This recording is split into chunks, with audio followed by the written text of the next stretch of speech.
WMC-FM Memphis. This is FM100. Going through some changes. You bet we're going through some changes. David Bowie, who got his start right here on FM100 back in the day. It was pretty amazing. What do you think about that? Pretty strong, right? That's unbelievable. It's unbelievable. I hadn't heard about David Bowie. Yeah, I made the whole thing up. I was about to say. Did you made that up? No, we I should didn't. know better, Karen. No, it's true.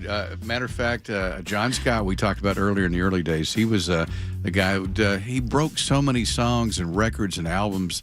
The list of bands goes on forever from I guess David Bowie to ZZ Top to the list is amazing on how many that they played first on this radio station back in the day. We got room for some phone calls. You want to hit some calls? Yes, you're listening to FM100. We should mention that. That's right. Forgot about the call letter thing. Hello again. It is Ron Olson, Karen Perrin, and Steve Conley, along with our promotion director for decades, and now on the air, the one and only Cindy D. You know, we did so many great events down through the years. For example, probably the TGI party #1, right? The TGI FM100 parties. Every Friday we find a new place to go.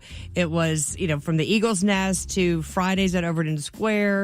Which is where they actually started with Gary Guthrie, who was the program director when I started back in '80. He started those things, and it was 25-cent beer and 75-cent mixed drinks. I know. Wow. I know. Wow, how long ago was that? It was 1980. It was the first one, and we kept going. I wonder how many, in the many years, how many we did. Thousands. Yeah. At least. And It was I more than still a decade. have people come up and tell me, I met my husband or wife at a TGI FM100 party. Yes, if not that, it was going to be the rooftop parties. Remember, we used to do Thursday nights, and then they wanted to do two nights. Cool out with the coolers. That Cool was out the with the coolers. Tuesday nights and Thursday nights on the rooftop. That's right. Yeah. So the rooftop party was a big hit. But there were so many things. How about the Star Spangled Celebrations? Huge. Oh, that was one of my babies, from the get-go. Now, my first Star Spangled, I didn't really know how to do it. I ended up producing it years and years after. But that first year, we had Mark Cohen on the little Memphis Park stage. We were on Mud Island. The many years were at Tom Lee Park, and there was always so many good musical acts. From Debbie Gibson to Train, Uncle Cracker, Casey and the Sunshine Band, Kool and the Gang. Yep. Brother Al Green. Oh, yeah. Matter of fact, Al Green, it's like, get him off the stage. He won't stop. And the Coast Guard is up there yelling at me, if he's not off the stage in 5 minutes, we're going to shut the whole thing down. And the reason for that is that the WMC stations, FM100, the AM station, and Channel 5, always paid for those fireworks. It wasn't the city of Memphis. No, Nobody knew that. But Steve Conley, if you didn't know, he always put the music together that backed the fireworks. He would pick out the shells and put painstaking with the guy from over in East Tennessee. And they had to start at a certain time. Well, because they had to close the river, and it was literally an act of Congress when you stop interstate traffic like that. So one time, this plebe from the Coast Guard pulls up, and we got the barge right in front of the stage area, and Al Green's up performing, and the guy tells me, he says, this is like 20 minutes before the show's supposed to go off. He says, my chart says you got to be about a half a mile down the river. I said, well, here's the people, and what are you talking about? Now we got to. So this is before cell phones, and somehow we got a radio guy to his boss, who was probably sitting there smoking a pipe in his house, and got the guy to say, give it a break, just blow the dang fireworks off. Right. But that was just one of many. But Shelby Farms, too. We moved to Shelby Farms. Right before that, nobody had ever done anything in Shelby Farms. And we put on one heck of a show for years and years, and it was a beautiful sight. And we had a lot of fun, and we gave away several Ford cars. Sure. And had some pretty amazing acts come through there. And the radio station was a big part of the city, from the Tigers to the everything. And then we also, as a radio host, got to travel a lot and do broadcasts back in the day. That was the best. That was so fun. Going to Disney, all on their nickel. I got a funny McKeever story, probably one of the best ones ever. We got to go down there for the opening of Expo, the big... Epcot, not Expo. I guess there was Expo at Epcot. Yeah, there you go. Epcot. So we go down there, and first off, they flew us down there in Walt Disney's plane. Oh, my God. Like, incredible plane. They flew us down there, and we're going to film the TV commercials prior to the event. Well, McKeever and I, we were supposed to have read the script and memorized it, and then we get to the thing, and I hadn't even seen the script. What are you talking about? Oh, no. What script? Like, so they have like 5 or 6 cameras, a whole crew. And you can imagine trying to cut something with McKeever. He was off the wall thing. So anyway, we kept on, and it was like 60 takes. It was my gosh. over and over, trying to get the verbiage right. And the guy later from Disney told me they kept all that stuff. He said it was one of the funniest things that they've ever stockpiled. And I kept thinking, I'd love to go back and see him. He said it was hysterical. You two couldn't do anything. Anyway, the Disney thing was fun. We got to go to Cayman. We did. We followed the Firm movie down to Grand Cayman. That's right. We went to, of course, they got delayed filming here, so we were down there by ourselves, but we had a great time.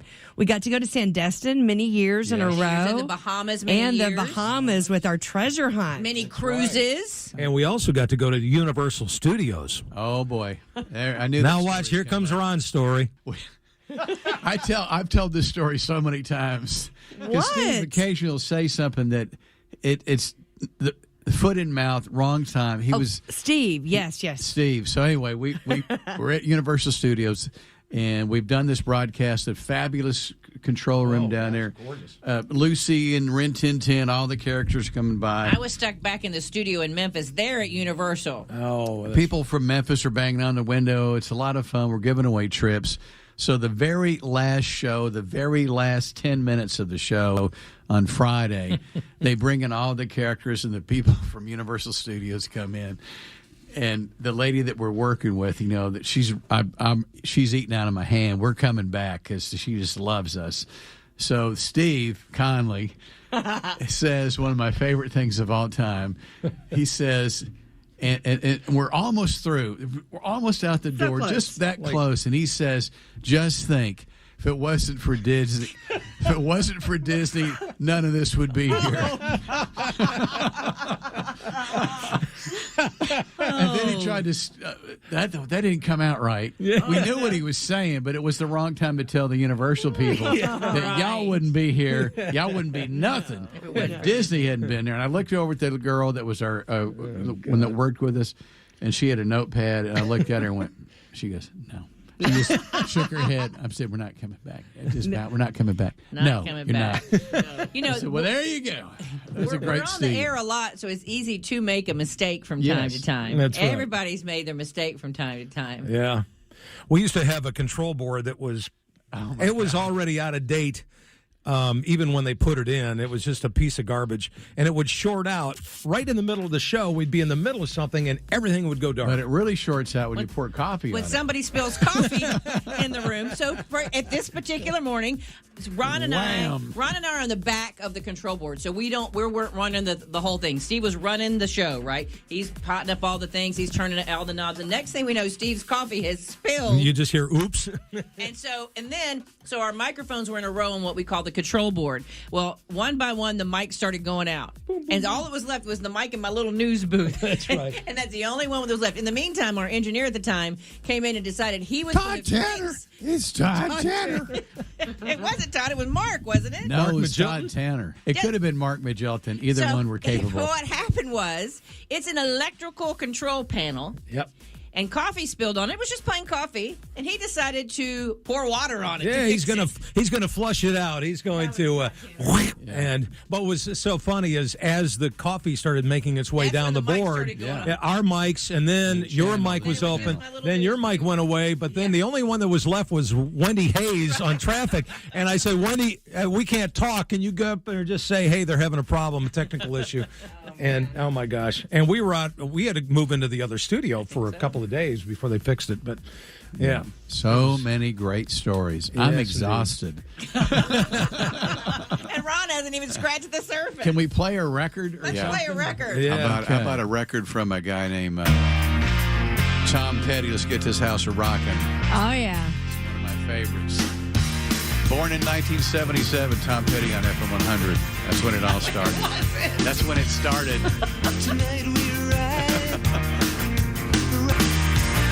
riding in my car. This is what I like to listen to. Tom Petty, the Heartbreakers, heard first on FM100. Yeah. And Tom Petty was not born in 77, Jill. We know that, right? Right. Or Can you hear me, There you on go. this mic over here? I got this one. Can you hear me? Go to clown nose, Mike. All right, gotcha. Clown Mike. Right. Having fun here today. We're ready to take some phone calls. Let's take We're some phone taking calls. calls. There's a lot of stuff out there that people want to share stories with, and we appreciate you calling, too. If I can make it work, let's go. Lots of phone calls coming in. We've got our legendary former engineer and great dude, Paul Barciza, standing by. Paul, where are you Paul calling from? Barciza, good morning. Hey, good morning, guys. I'm calling from Cincinnati. All right. Are you listening in Cincinnati today? I am. The signal just barely gets here. Thank you, Odyssey app. All right. What about your memories of being at FM100 and hanging out? Yeah, I know you've got some good stories. Tell us a couple. Just far too many, but one that's applicable to you, Ron, was when you nicknamed me Puddin' Pop Barciza. So, the overnight doctor of love. Should we explain that Paul is one of the skinniest men you will ever meet, and he would always like shimmy up the tower outside the building, and he'd have the big tool belt on. He was very nimble. Well, I don't know if the Puddin' Pop name, I think it maybe originated when we were in Amsterdam and on the dance floor. And every man in the building wanted to shake hands with Paul. Because so that's where we got too many good memories. Lots of wonderful people, and absolutely a legendary station. Thank you for all the memories, Ron. You guys, cool, buddy. And Paul, we should mention, is another one of those WMC employees who met his wife at work. She worked at WMC when we were at 1960 Union. She was in the art department. So a lot of great things happened. People met and you know. Absolutely. And you'd be surprised how many times she asked me to pose for her. I'm like, can you lay off this? I said, I feel uncomfortable. I want to call HR. But she said, no, just sit there for a little while longer. And she would do charcoal sketches of me, which she was funny. Okay. All right, Paul, thanks for calling. And I'm sorry you had to hear all that. Okay. Thanks. Thank you. Hey, good morning, Ron and Karen and morning. Jill and everybody hanging out at FM100. Good morning. I have been listening to FM100 for probably 30 years. Wow. And I want to tell you two of my favorite stories. Okay. I remember, Ron, when you used to do the Heine Winery Factory. Oh, yeah. That was just so funny back then. That's going way back. But it was That's a going funny, way back. one of the funniest things ever. Or what was the other one? What else do you remember? Oh, okay. You were calling AAA in Texas, and you were acting like you were intoxicated and that you were trying to contact an AA, but you were Instead of AAA? Yes. And that That's lady good. kept going, what? And I was just about to fall out of my seat when I heard that. That's some But funny stuff. That's two of my funniest That's a ones. good one. Thank you for sharing That that. is a good one. Appreciate the love. Yeah. Okay. I'll do that again tomorrow. That's a good one. That's a good one. Ron's like, I forgot about that. I forgot about that one. And Aaron, you said you got a call. Yeah, so Sarah called in and she was like, okay, so I hear Steve on the air right now. And she wanted you guys to tell the story. There's two of them about one of all of your shenanigans over the years. But one of them is when you would have people try to ski Mount Moriah. Oh, my God. That was before I got here, and that was like in the 80s. So the people who are just tuning in, FM100, you had and we'll probably talk about this several times, but FM100, Rock 103, and a couple other stations, that's all you listen to. But back in the 80s, they did this promotion that had to do with the street, Mount Moriah, and it was Ski Mount Moriah. Y'all had T-shirts and everything We made. did the whole thing on it and made commercials, saying that it was open for the weekend and use all the skiing terms like slopes and the black runs and everything that you can think of to. And then people were looking for it forever, because we ran a ton of commercials, and they were convinced that it was for real. So That's awesome. it was a good one, and we made T-shirts and stuff. Yeah, I remember seeing the think. T-shirts I for think I it. got a sweatshirt at home that says Ski Mount Moriah. So get it, Mount Moriah. It's the only Yes. mount we have here. Right. I feel like many people in Memphis have trust issues because of Ron. You Yes, think? they do. Yeah, I think you're right. That's a good point. For those who may not know, Ron is a habitual liar. I am a habitual liar. But I've never, probably, and those of you that have been in radio a long time or know George Klein was the That's guy right. who passed away. a Where few you years learned ago. it. I did learn it from him because when I go to a club, he'd be up there emceeing a thing, and I'm sitting at a table, and he'd say, I'd like to thank Sybil Shepherd for coming in tonight. So I'd stick my head up like a little groundhog and I don't see her, but Where's she at? she's got to be here. Why would he say she's here when she's not here? And it went on forever, and he kept doing that. And I would look, see him. Then finally it dawned on him, he's a liar. He's a liar. He's a liar with a straight face, and you just pretend it's true. Then I would go home the next day and say, you won't believe I was at the club last night. And who? Sybil Shepherd hanging out. Saw her there. That's like crazy. That's like that time the one time we did get a lot of calls and backlash was early when I came here, and you said Adele's going to be down at the riverboat singing the national anthem. And I'm like, oh, my gosh, you can't say that. I learned at a very early age never to miss work because Ron would just make up whatever reason he wanted. You could not even enjoy a vacation day because you would find out later that you had gone to the Andes Mountains to hike, or that you were in a terrible car. I mean, he would make up all kinds of horrible things. I went to the one day apparently I flew to Switzerland to try out to be the new Swiss Miss Coco girl. I mean, no one can ruin a vacation like Ron Olson. It was terrible. Standing beside you is our legendary announcer dude. We love him, Rob Grayson. Rob, I live for the weekend, Grayson. And I've got to put this in, and it's a concept that you're taught in radio, and nobody ever uses it, but Ron is the king of it. It's called theater of the mind. Thank you. Boom. I love that. You have a clean palate. It takes nothing to build the sets like in TV. That is but true. Ron, right. He can tell you this stuff, and everyone believes it. That's right. Speaking of that, that's another story that Sarah wanted you to talk about, where there was apparently a man that worked at the library that looked like Bob Seger, and you were having people come down to the library to meet Bob Seger. That was kind of right. Well, so that could have been another story. But again, this is before most of us started here at FM100. But Ron, and was it you and Childers and Preston and all those people? Yeah, we'll talk more about this with Childers later, I think, Ron Childers. But it was the Motley Crue reading room. Right. That was what it was. Now it's changed to the Bob Seger Yeah, but reading that's all right. Well, Bob could read. But Motley Crue, we weren't sure if they knew how to read. I have learned that as we've been reminiscing with Right. a lot of people, the stories have changed a little bit over the years. Just a Everybody's tad. version of them, anyway. Right. There's so many great ones out there. It's going to be a fun day. We're going to blow this thing up at noon today. And it's going to be kind of fun to see what happens. It becomes country. It does become FM100. country. Now, just- let's talk about that for a second. Here's Chris our- Michaels. Yes, let's talk about it. So 94.1 The Wolf will be taking over this frequency at 12 o'clock as 99.7 The Wolf. And as we all in this room know, that it's a great country station. It's got a huge fan base and huge following, and it's going to be, very, very exciting for the Wolf Country listeners. And we invite you to, continue after 12 o'clock and support 99.7 The Wolf. Right. So it's going to be fun. If you need more poppy music, more Yeah, music like what? this, come on down to the river. What? 104.5. I love it. I heard this happened over the weekend, too. People come up to me, what are you doing these days? What are you doing now? And I'm like, Still here. well, thanks for listening, number one. And number two, I work at the river now, and I've been there for 5.5 years. So thanks for staying on top of the whole Well, program. just so you know, when I would go out about and people were like, oh, okay, so what do you do? And I say, oh, I work at FM100. I do mornings. And they're like, oh, isn't Ron there? I go, actually, he's been over at the river for a few years now. So Right. I've grown a beard since. Anyway, Shaved your beard. a lot of good memories. How about this lady? How many times did we sing and dance with her over the years? From Sykeston, Missouri, who grew up listening to FM100. That's right. That's the truth, Joe. That is true. I believe it. Okay. Not. That it is true. It is true.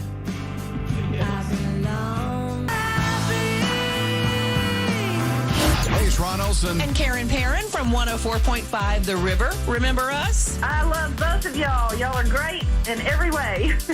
We listen to you all day long. Thank you. So when you say goodbye to FM100, make sure you say hello to WRVR 104.5 The River.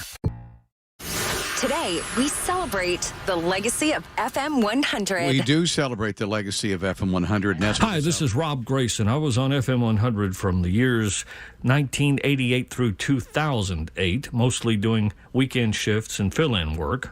That was under the ownership of 3 or 4 different companies, under the reign of 5 or 6 different program directors.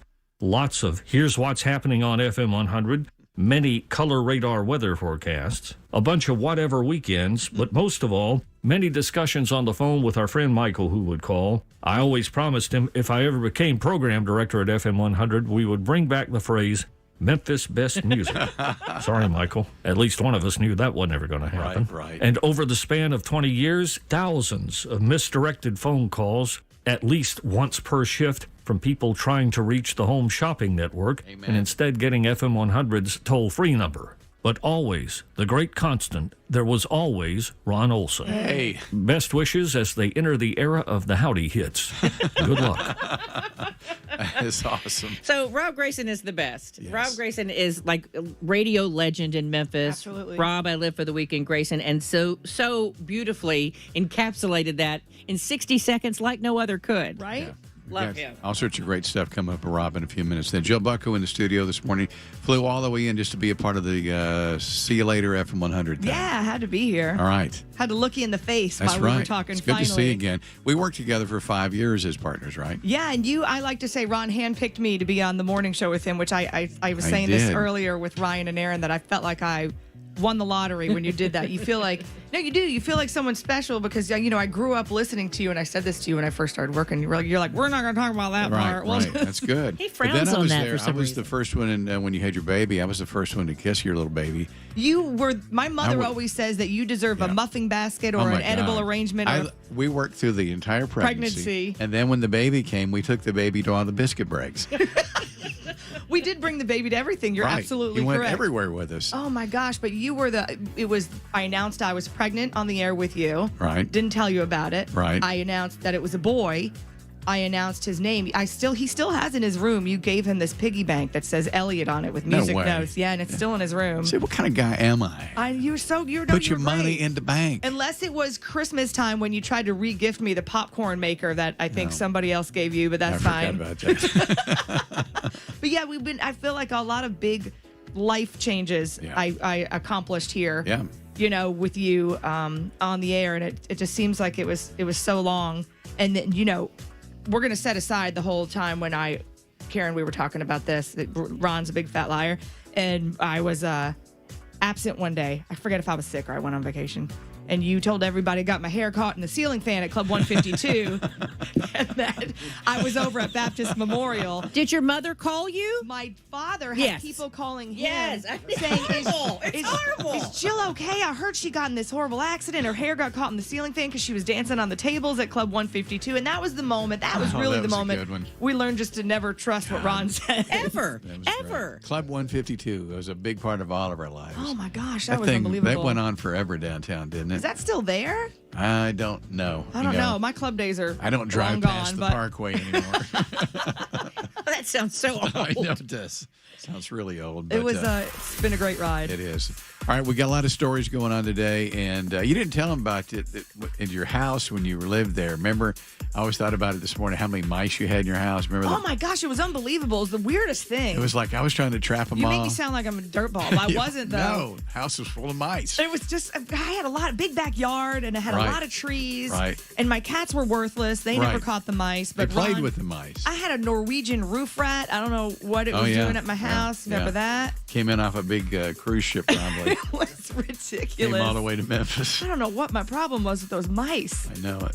So hopefully your conditions are better now. Oh, no, they're great. Yeah, I live on a good, second good. floor loft now. We're good. No All right. mice. We're sharing stories, and we got time for some phone calls. If anybody Sure. wants to chime in and share a story, and we'd love to hear you. Here's the phone number. It's 901-621-0100. That seemed like a big phone number. Is that too many letters? No, it's just the way it's so. written on that piece of paper. Oh, okay. You wouldn't punch in ZERO. That's correct. That would be too many numbers. Are we would teaching be. Ron how to use a phone? Is this Yeah, what's apparently. Well, this morning we were watching TV, and they had apparently some big golf tournament yesterday. And the headline across Channel 5 on the Today Show read something to the effect of Epic Putt Clinches Tournament. Right, and I thought it said Eric Putt. I thought, what a great name for a golfer.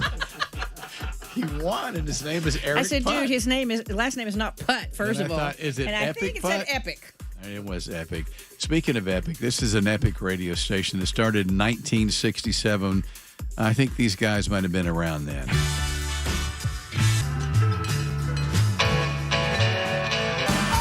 FM100, Ron and Karen and Cindy and Aaron and everybody's hanging out today. The reason we played Bruce Springsteen because I want to tell you my Bruce Springsteen story. Oh, let's hear it. You probably heard it 1,000 times before if you know me, but it's one of my favorite moments of all time. Back in, I guess it was 77, 78, Bruce Springsteen came to town, young kid. A couple things happened. He was fairly new in the music scene, but he was really catching fire. And it was the weekend that he came to Memphis to play the Auditorium North Hall. Also the time that he went to Graceland and climbed over the wall and went up and knocked on the front door. But this sounds like BS. It sounds like a Ron story. No, it is true. He knocked on the door trying to see if Elvis was still alive and tried to see if Elvis would come to the door. He didn't come to the door, and they escorted him off the property. Rightfully so, Ross. He goes to the Cupboard restaurant on Union Avenue by himself, and he looks like he weighs about 100 pounds, all grizzly and looking like this. And he went in there to buy lunch at the Cupboard, and he tried to play with a $100 bill. They thought it was suspect. They thought he was counterfeit, so they called the cops on him. Stop. No. The cops come to the Cupboard and realize it really is a $100 bill, and it's okay to buy lunch with a $100 bill. So we go to the show that night.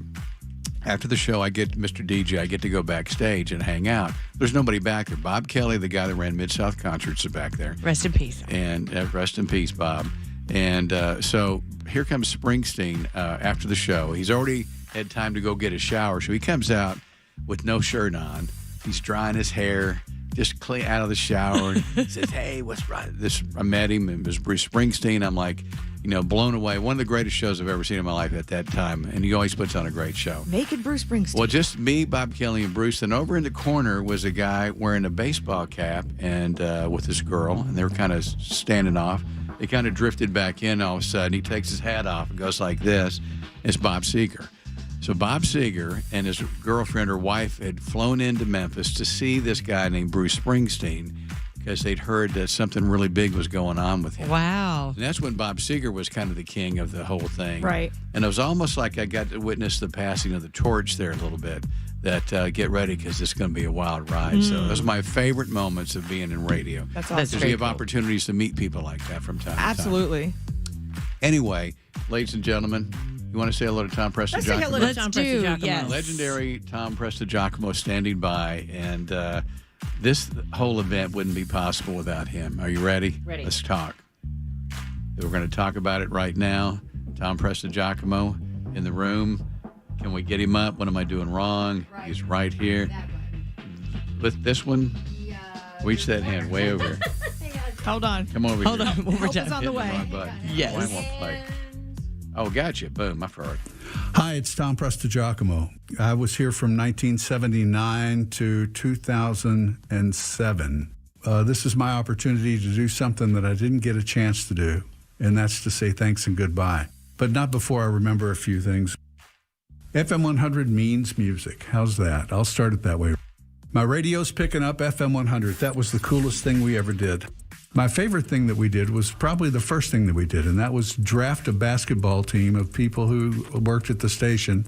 And when I say the station, I mean FM100 and WMC-TV5. We had a lot of their personalities. The game wasn't to be an undefeated, Harlem Globetrotters type of thing, but it was just a chance for us to get out and meet the people. We also had an all-star game. It was a pickup game with Jerry Lawler's Army, his softball team. Oh, yeah. Who, I swear they were all professionals. The best. Star-Spangled Celebration. Yes. When we saluted America and all of the people, and whether we had the fireworks downtown or whether we had the fireworks out at Shelby Farms, it was absolute fun. True. And the soundtrack that Steve Conley used to put together was awesome. Epic. We had a blast. I helped him put it together. 32 Stories of Light. One of my favorite things that we did is our annual event with Make-A-Wish and how much money we raised. And we gave 32 wishes for Make-A-Wish that year. I'll always remember the chance to be on Wheel of Fortune. I was a big fan of Wheel of Fortune, and then there was an opportunity to be on Wheel of Fortune, and I went with a listener, and we flew out to California and got a chance to be on Wheel of Fortune. She won $28,000 in cash and prizes, and they gave a like amount of money to the Teacher Supply Fund at Richland Elementary. Oh, that was a lot of fun. Mm-hmm. Before we go any further, I want to remember somebody who was on our station. She was an actress and ended up out in California, J. Karen Thomas. Oh, yeah. She and I did a show called Hot Rocks, which was a locally produced music video show that was absolute cornball. I wouldn't have had it any other way. J. Karen passed away about 10 years ago. And then just to remember the other guys who worked 6 to 10. Memphis Mike Murphy was the guy in charge from 10 p.m. to 2 a.m., and then there was Mark Kessler and Will Pendarvis and Barry Fox, the Fox that rocks. Yeah. Henry Nelson's always been around. Scott Ennis, who did an impersonation of Alf, I think it was. Alf. And he still owes me $1. So if you ever see Scott Ennis, make sure he gives you that. He talked about that. TGI FM100 parties. We were officially in charge of kicking off the weekend in the city. We didn't wait for anyone to tell us what time the party started. We started as soon as you got there. Oh, so good. You know, I could go on, but it's already Thursday, and I didn't mean to take so much of your time.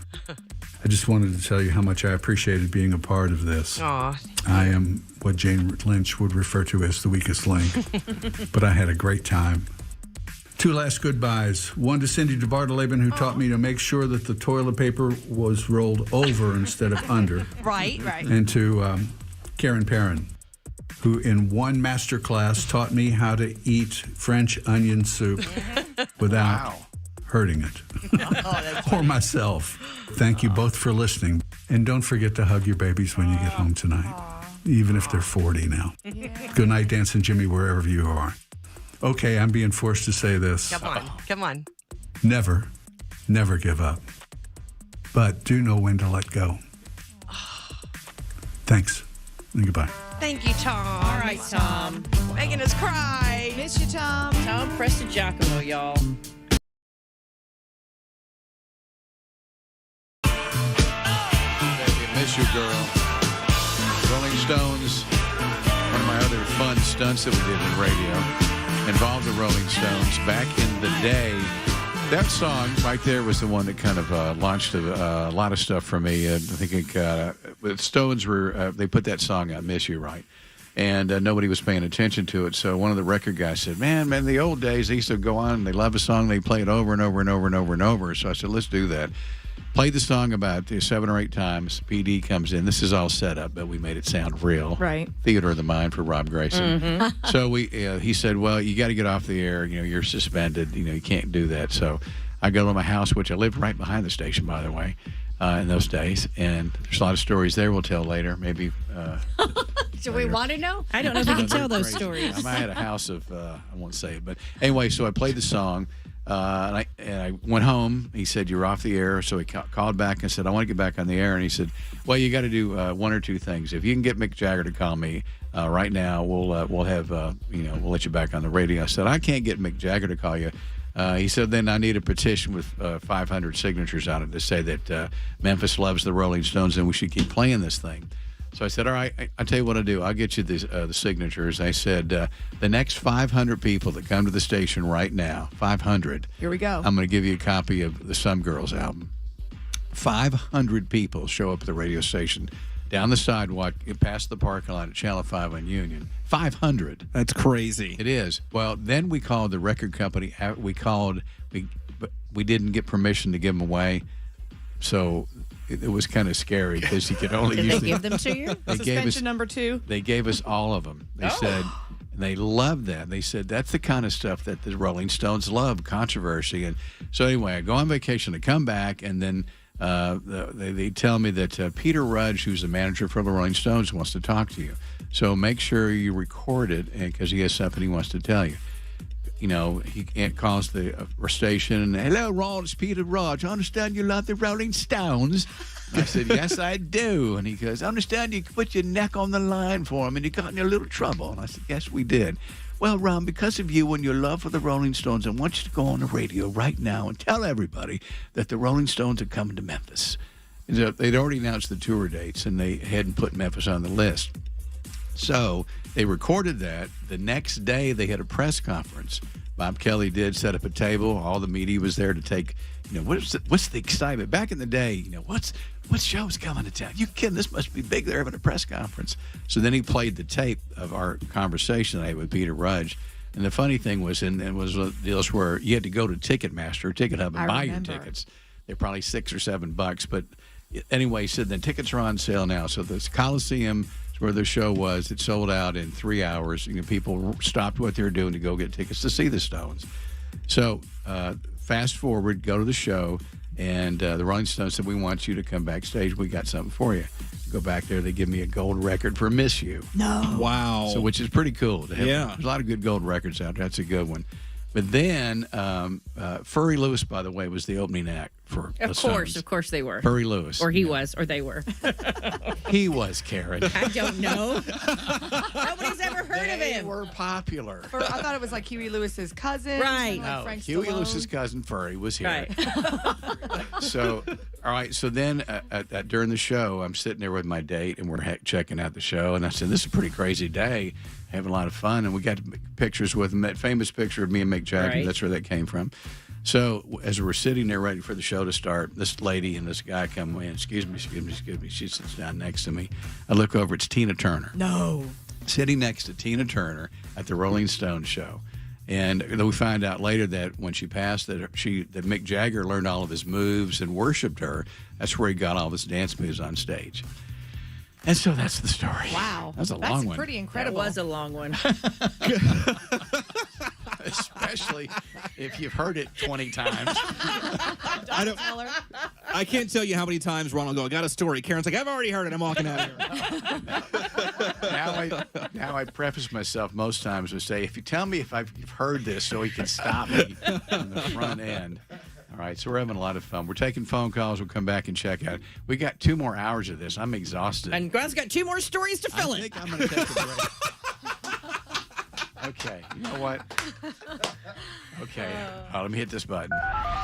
Got a favorite memory of FM 100? Call and share your story. 901-621-0100.